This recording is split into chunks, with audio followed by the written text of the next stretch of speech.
नमस्ते दोस्तों, मनमोहक हिंदी कहानियाँ चैनल में आप सभी का स्वागत है। आज की हमारी कहानी है बहुमूल्य धरोहर। आपको हमारी कहानी पसंद आती है तो वीडियो को लाइक और चैनल को सब्सक्राइब जरूर कीजिएगा।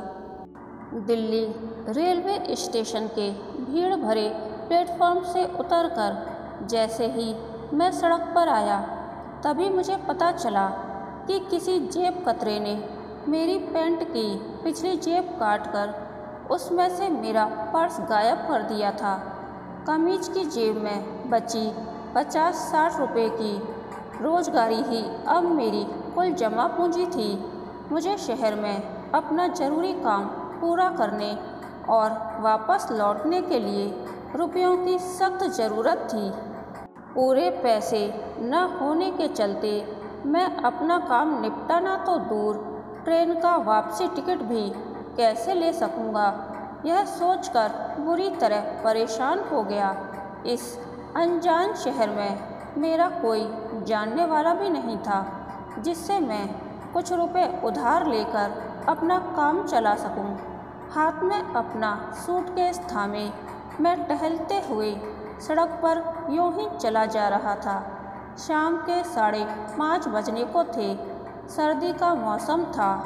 ऐसे सर्द भरे मौसम में भी मेरे माथे पर पसीना चूचुआ आया था। मुझे बड़ी जोरों की भूख लगाई थी। मैंने सड़क के किनारे एक चाय की दुकान से एक कप चाय पीकर भूख से कुछ राहत महसूस की। फिर अपना सूटकेस उठाकर सड़क पर आगे चलने के लिए जैसे ही तैयार हुआ कि तकरीबन 9 साल का एक लड़का मेरे पास आया और बोला, अंकल जी, आपको मेरी माँ बुला रही है, चलिए। इतना कहते हुए वह लड़का मेरे बाएं हाथ की उंगली अपने कोमल हाथों से पकड़कर खींचने लगा।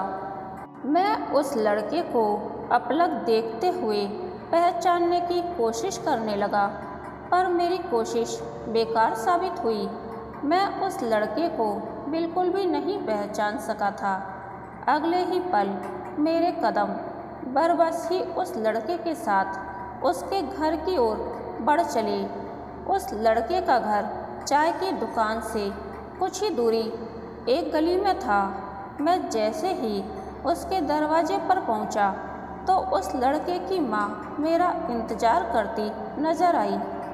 मैंने तो उसे पहचाना तक नहीं, पर उसने बिना झिझकते हुए पूछा, आइए शर्मा जी, हम लोग आपके पड़ोसी गांव सुंदरपुर के रहने वाले हैं। यहाँ मेरे पति एक फैक्ट्री में काम करते हैं।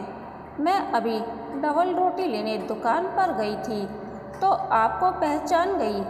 आप रामपुर के हैं ना? जब आप गांव से कस्बे के स्कूल में पढ़ाने के लिए साइकिल से आते जाते थे तब मैं सड़क से लगी पगडंडी पर घास काटती हुई आपको हर दिन देखती थी।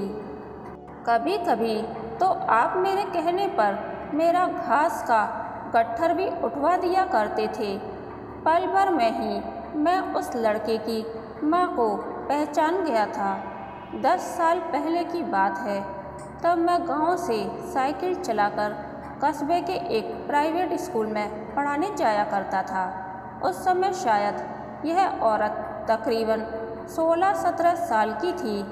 तब इसकी शादी नहीं हुई थी। यह अक्सर पगडंडियों पर अपने गांव की दूसरी औरतों और लड़कियों के साथ घास काटती रहती थी। उस समय की एक घटना मुझे अब भी याद है।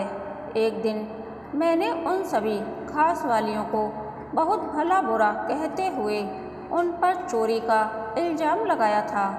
हुआ यह था कि मुझे उस दिन स्कूल से तनख्वाह मिली थी। पूरे 10,000 रुपये थे तनख्वाह के। मैंने एक लिफाफे में उन रुपयों को रखा और अपनी कमीज की ऊपरी जेब में डालते हुए साइकिल से घर चल पड़ा था। उस दिन कई जगहों पर बीच बीच में साइकिल की चैन उतर जाने से उसे चढ़ाते हुए मैं घर आया था।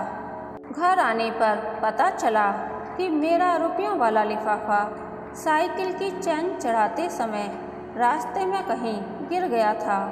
मैं उसी समय साइकिल से रास्ते में अपना रुपयों वाला लिफाफा ढूंढते हुए उन घास वालियों से जाकर पूछताछ करने लगा। घास वालियों ने लिफाफा देखने से साफ इनकार कर दिया। मैंने बार बार उन घास वालियों पर शक जताते हुए उन्हें बहुत ही बुरा भला सुनाया था और तभी से नाराज होकर फिर कभी उनके घास के गट्ठर को उठाने के लिए सड़क पर साइकिल नहीं रोकी। मैंने उस औरत के यहाँ रहकर कुछ रुपए उधार मांगकर अगले 3 दिनों में अच्छी तरह अपना काम पूरा किया था। उस औरत का पति बहुत अच्छे स्वभाव का था। वह मुझसे बहुत घुल मिलकर बातें करता था, जैसे मैं उसका कोई खास रिश्तेदार हूँ। 3 दिनों के बाद जब मैं वापस जाने लगा तो उस औरत का पति फैक्ट्री के लिए ड्यूटी पर जा चुका था और छोटा बच्चा स्कूल गया था। घर में केवल वह औरत थी।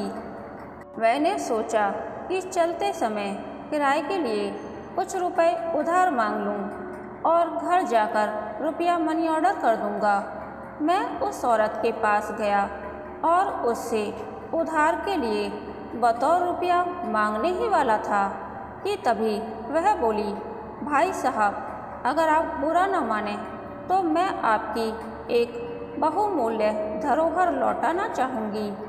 मैं उस औरत की बात समझा नहीं और हकलाते हुए पूछ बैठा, कैसी धरोहर?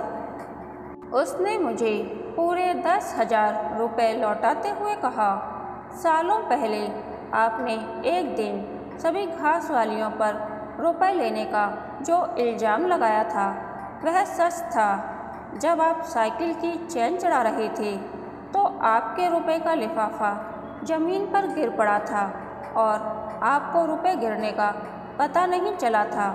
मैंने दूसरी घास वालियों की नज़र बचाकर वह लिफाफा उठा लिया था। उस समय मेरे बापू की तबीयत बहुत ज़्यादा खराब चल रही थी। दवा के लिए रुपयों की सख्त ज़रूरत थी और कहीं से कोई उधार भी देने को तैयार नहीं था। मैंने बापू की दवा पर वे रुपए खर्च करने के लिए झूठ बोल दिया कि मैंने रुपयों का कोई लिफाफा नहीं उठाया है।